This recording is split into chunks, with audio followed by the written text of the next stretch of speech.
Assalamualaikum warahmatullahi wabarakatuh. Perkenalkan, nama saya Putra Asar Sikunandar, NRP 19+96, Prodi Manajemen Transportasi Laut. Pada video kali ini, saya akan menjelaskan tentang yang pertama adalah pengaturan kapal di dermaga, yang kedua adalah utilasi dermaga, dan yang ketiga adalah waktu pelayanan kapal di dermaga. Happy watching. Yang pertama adalah pengertian dermaga.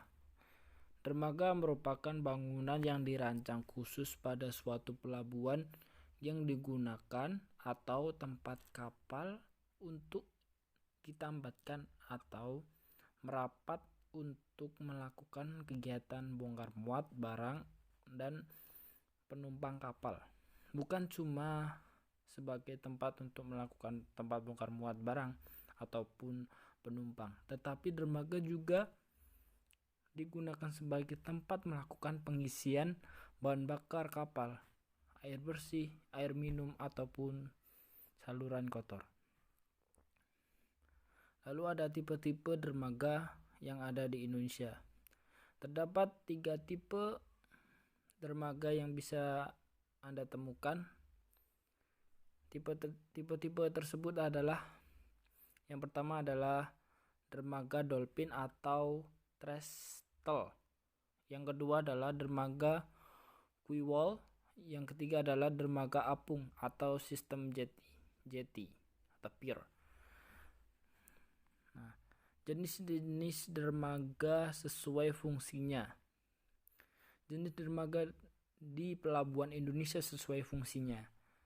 Dermaga pun terbagi dalam beberapa jenis yang bisa ditemukan dalam perairan Indonesia, seperti yang pertama adalah dermaga barang umum, yang kedua dermaga peti kemas, ketiga dermaga curah, yang keempat adalah dermaga khusus, yang kelima dermaga marina, yang keenam adalah dermaga kapal ikan.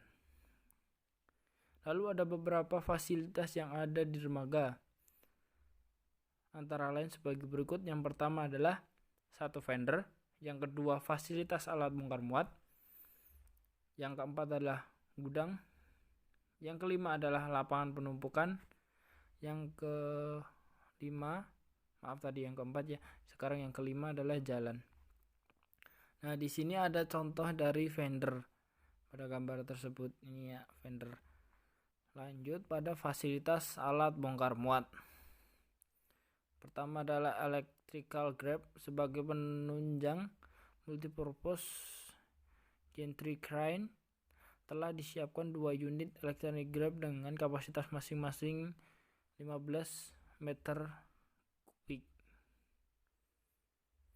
Lalu ada hopper, container spreader, RTG crane, forklift,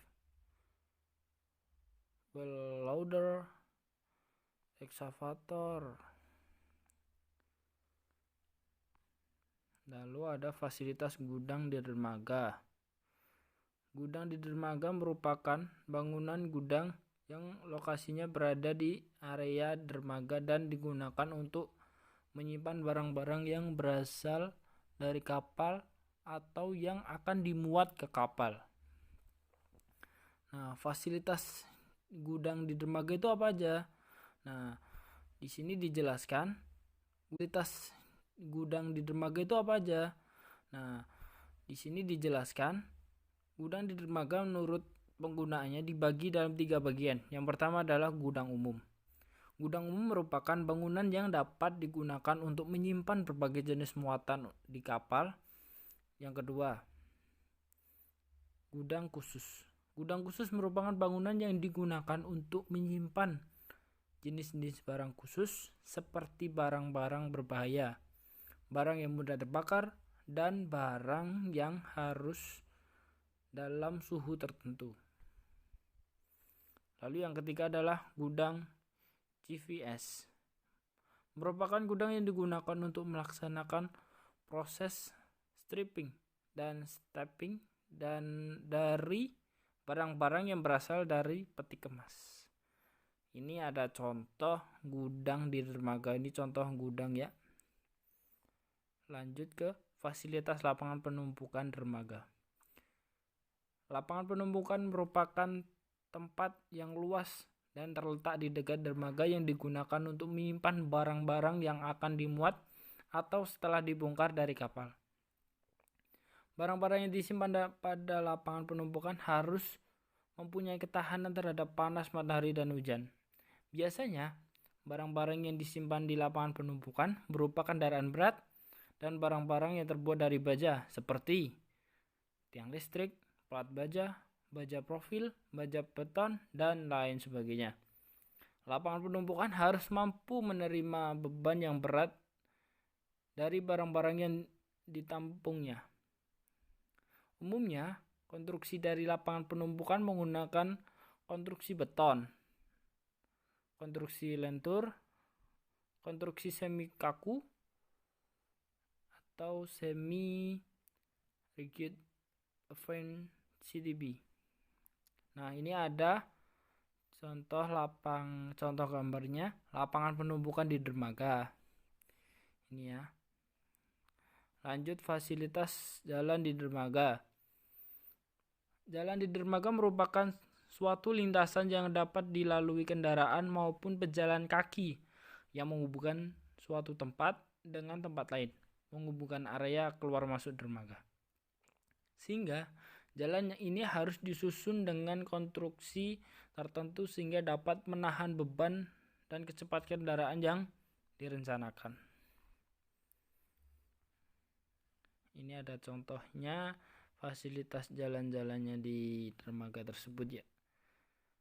Oke, lanjut ke materi selanjutnya, memahami pengelolaan pelabuhan.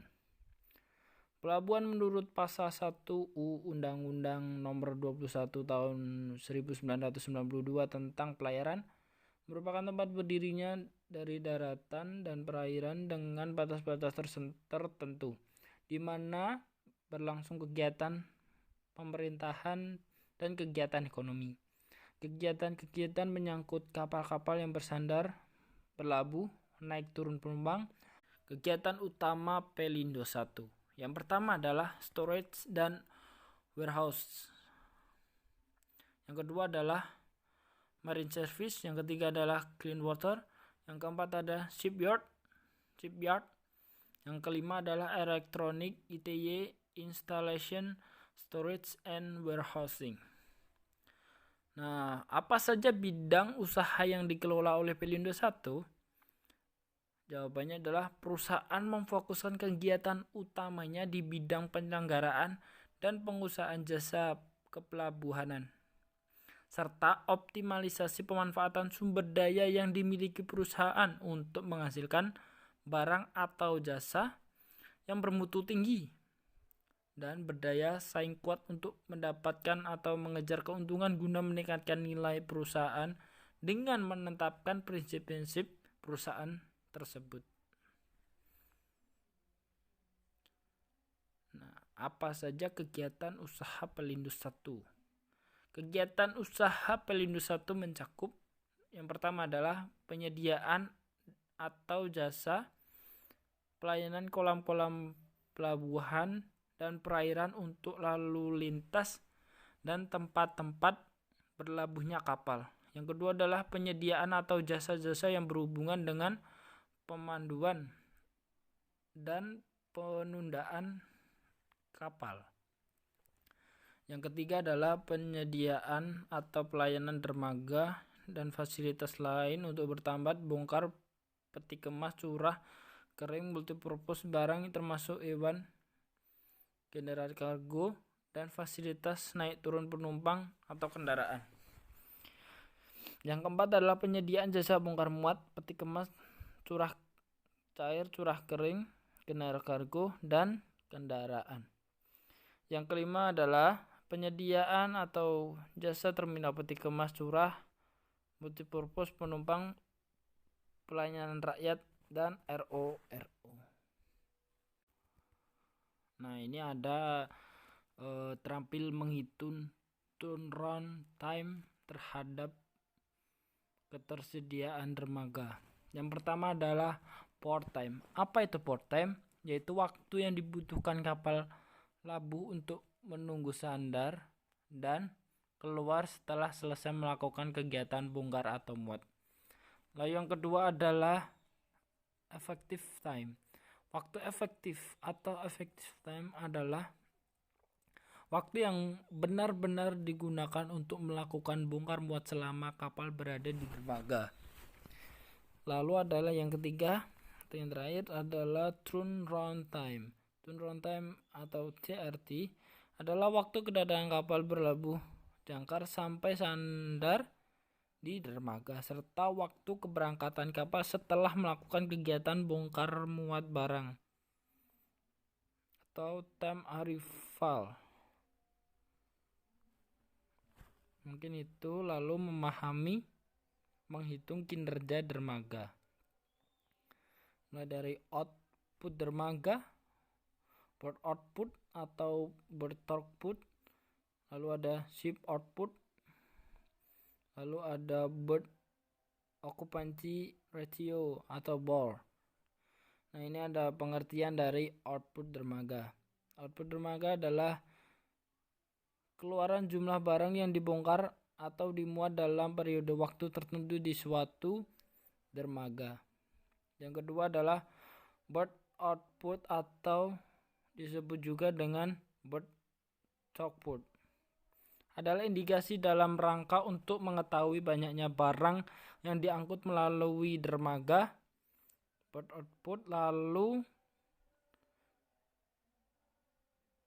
barang di dermaga adalah jumlah ton atau meter kubik barang yang dilewati tiap meter panjang dermaga yang tersedia. Lalu ada yang ketiga adalah ship output. Ship output yang diukur dengan satuan TSHOP merupakan indikator produktivitas kapal selama melakukan kegiatan bongkar muat barang di lingkungan pelabuhan. TSHP ton per ship per hour in port merupakan jumlah barang yang dapat dibongkar atau dimuat dari dan ke atas kapal sandar di dermaga. Lalu memahami berth allocation, perencanaan fasilitas tambat. Yang kedua ada matching dengan jumlah rencana kedatangan kapal. Beberapa istilah berkaitan dengan berth atau tambatan atau sandar. Berth tambatan. Berth adalah tambatan suatu tempat di mana kapal melakukan bongkar atau muat barang. Mungkin sekian dari video saya, kurang lebihnya mohon maaf. Wassalamualaikum warahmatullahi wabarakatuh.